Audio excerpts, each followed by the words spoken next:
Students, मैं उमा राठौड़। आज हम फेज इक्विलिब्रियम के last topic application of non distribution law के बारे में अध्ययन करेंगे। ये हमारे बीएससी पार्ट सेकंड का पेपर थर्ड का पार्ट है।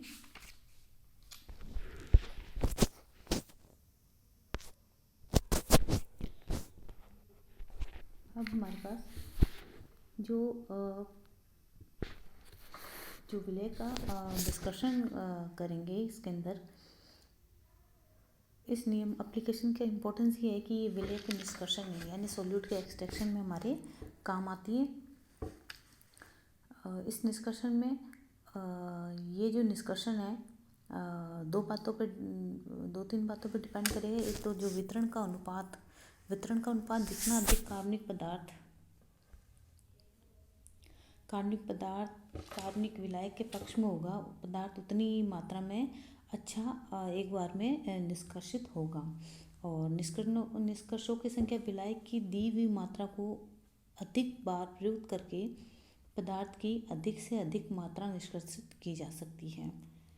निष्कर्षण विलायक का चुनाव इस प्रकार होना चाहिए कि यह पूर्व विलायक में पूर्णतः अमिश्रणीय हो एक तो, और विलय निष्कर्ष विलायक में अधिक विलयशील हो, और निष्कर्ष विलायक वाष्पशील हो, ताकि विलय को जल ऊष्मक पर गर्म करके विलय को आसानी से प्राप्त किया जा सकता है। जो निष्कर्षण का प्रोसेस होता है उसके अंदर हम मान लेते हैं कि हमारे पास कोई 1 लीटर जलीय विलयन में x ग्राम कोई भी कार्बनिक पदार्थ घुला हुआ है, और इसे हम क्या करना चाहते हैं, ईथर से निष्कर्षित करना चाहते हैं। हम मान लेते हैं कि जो विलय का जो ईथर और जल में निकाय में जो वितरण गुणांक है, जो डिस्ट्रीब्यूशन कांस्टेंट है, हम उसको कितना मान के चलते हैं, 2 मान के चलते हैं। अब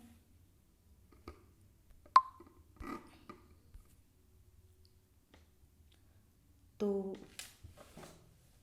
हम माने कि ईथर की 1 लीटर मात्रा का एक ही बार में निष्कर्षण के लिए प्रयुक्त करते हैं, तो W ग्राम हमारा पदार्थ निष्कर्षित होना चाहिए। इसके लिए CH2O upon C ether is equal to 1/2।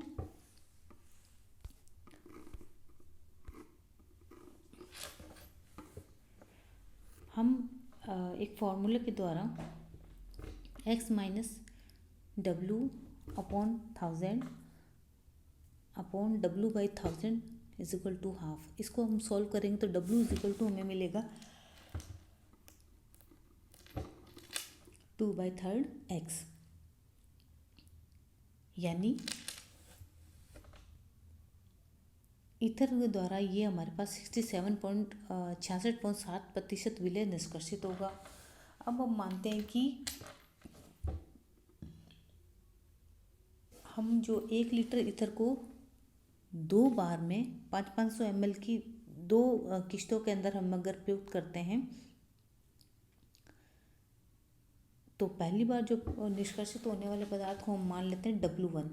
तो x minus W1 upon 1000, W1 upon 500, क्योंकि हम 500 की 2 किश्तों का इस्तेमाल कर रहे हैं, इज इक्वल टू हाफ, और इसको सॉल्व करेंगे तो W1 is equal to half x, यानी ये लगभग आधी मात्रा निष्कर्षित हमारी हो जाएगी।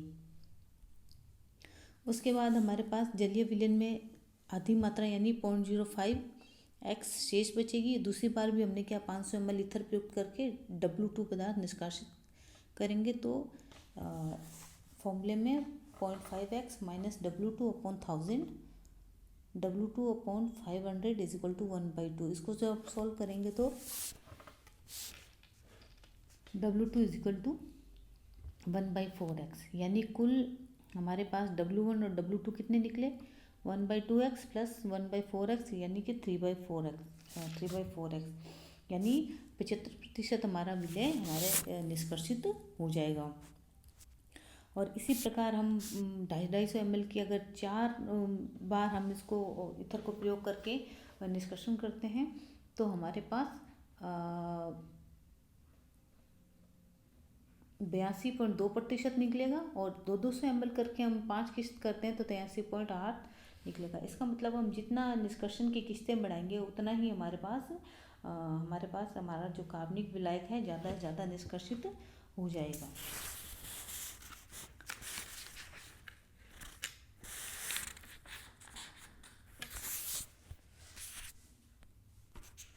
अब हम देखते हैं अगला है इसका उपयोगिता है कि विलेयताओं के निर्धारण में, यानी डिटर्मिनेशन ऑफ सॉल्युबिलिटीज़। दो अमिश्रणीय विलायकों में किसी विलेय की विलेयताओं का जो अनुपात है वितरण अनुपात के बराबर होता है। ये हमने पहले भी इस नियम में देखा था कि विलायक कैसे दो अमिश्रणीय हैं और उसमें विलेय की विलेयताओं का अनुपात लगभग बराबर रहता है। यदि दो प्रावस्थाओं में विलेय की सांद्रता है हमारे पास C1 और C2 सांद्रताएं हैं, तो विलेयताएं क्रमशः S1 और S2 हो तो हमारे पास क्या फॉर्मूला होगा, C1/C2 = S1/S2 = कांस्टेंट K। अगर हमारे पास में सांद्रताएं प्राप्त हमें ज्ञात हो और वितरण गुणांक भी हमें ज्ञात हो तो हम विलेयताओं को ज्ञात कर सकते हैं। अब हमारे पास एसोसिएशन ऑफ सॉल्यूट यानी विलेय का संगुणन, इसे हम इस फॉर्मूले के द्वारा ज्ञात कर सकते हैं। C1/N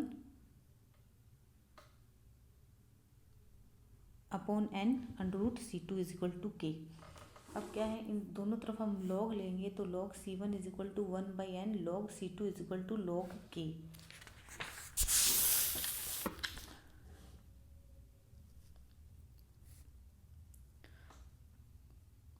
हमारे पास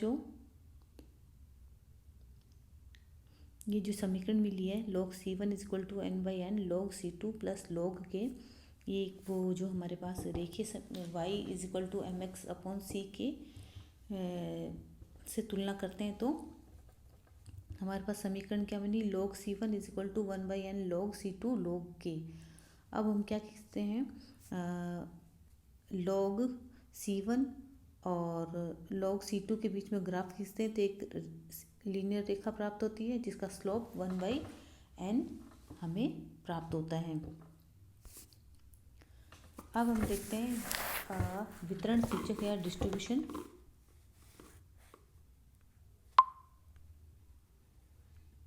इंडिकेटर। जैसे कि बताया जा चुका है कि आयोडीन का जल की तुलना में CCl4 या CS2 में अधिक वितरण होता है, इसलिए जल में बने आयोडीन के अत्यंत तनु विलयन में यदि हम CCl4 या CS2 के कुछ बूंदे डाल देते हैं तो इससे CCl4 परत में आयोडीन की सांद्रता बढ़ जाएगी और परत हमारे पास क्या हो जाती है, बैंगनी रंग की हो जाती है, और जिसका अपन जो अनुमापन है यानी जो टाइट्रेशन सोडियम थायोसल्फेट के द्वारा हम अनुमापन के द्वारा इसको ज्ञात कर सकते हैं। अंतिम बिंदु पर हमारा जो बैंगनी रंग है वो समाप्त हो जाता है, यानी जो कार्बन टेट्राक्लोराइड है या CS2 है परत वितरण सूचक का कार्य करती है, यानी डिस्ट्रीब्यूशन इंडिकेटर का कार्य भी करती है। अब हमारे पास है रजत युक्त लेड का विरजतीकरण यानी डिसिल्वराइजेशन ऑफ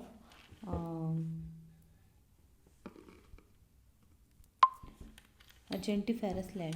पार्कर जो प्रक्रम है शीशे से विरजतीकरण के लिए रजत में शीशे को उसमें 800 डिग्री सेंटीग्रेड तक गर्म करके पिघलाया जाता है, फिर इसमें पिघला हुआ जस्ता मिलाया जाता है। इस अवस्था में पिघला हुआ जो जस्ता और सीसा दो द्रव की भांति व्यवहार करेंगे तथा रजत विलेय का इसके अंदर काम करेगी, यानी दो में तो द्रव प्राप्त हो गए जस्ता और सीसा, और उसमें जो विलेय है वो रजत है, यानी रजत जस्त और सीसे से अधिक विलेय होने के कारण जस्त में इसका वितरण गुणांक 300:1 है।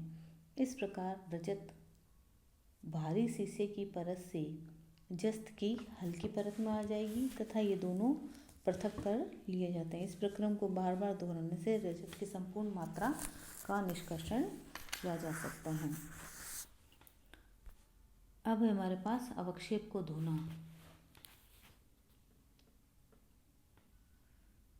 भारात्मक विश्लेषण में अशुद्धियों को दूर करने के लिए अवक्षेप को एक बार में ही संपूर्ण दोहन या वॉशिंग की तुलना में जल से धोने की अपेक्षा द्रव की थोड़ी थोड़ी मात्राओं को कई बार अगर धोया जाए तो उससे हमारे पास अशुद्धि का शोधन अच्छे से होगा। संकर यौगिकों का अध्ययन। इस नियम की सहायता से संकर यौगिकों का भी अध्ययन किया जा सकता है। जैसे कि हम एग्जांपल लेते हैं कि जो हमारे पास CH2 या CCl4 में विलयन में Ki के जलीय विलयन के साथ हिलाने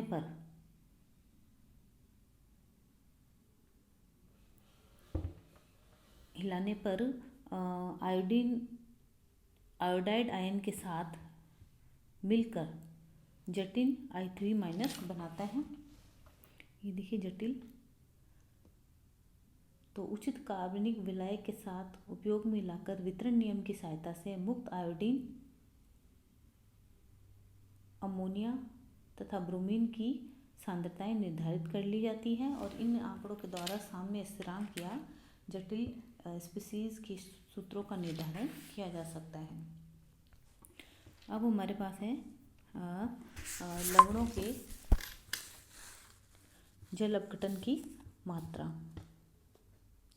degree of hydrolysis of salt. इस नियम की सहायता से एनिलीन हाइड्रोक्लोराइड का जल अपघटन सरलता से ज्ञात किया जा सकता है। ये एनिलीन हाइड्रोक्लोराइड, इसका जल अपघटन करने से क्या बना, एनिलीन और हाइड्रोक्लोराइड एसिड। अगर हम इसका लॉ ऑफ मॉस के अनुसार K है साम्य अवस्था पर, तो C हमारा पास क्या रहता है, प्रोडक्ट अपॉन रिएक्टेंट, यानी aniline C aniline into CHCl upon C concentration salt और H2O। तो H2O जो है हमारे पास, इसको हम लेफ्ट की तरफ ले जाएंगे तो KH2O जो कि क्या हुआ हमारे पास, जल अपघटन स्थिरांक के बराबर हुआ, यानी KH2O जिसे हम KH के द्वारा प्रदर्शित करते हैं। KH is equal to aniline into HCl upon C लवण। यानी इस फॉर्मूले की सहायता से लवण के जल अपघटन की मात्रा ज्ञात की जा सकती है। साथ ही लवण के जल अपघटन की मात्रा H जो है निम्न व्यंजक के द्वारा प्राप्त की जा सकती है। H² C 1/1 - H equal to KH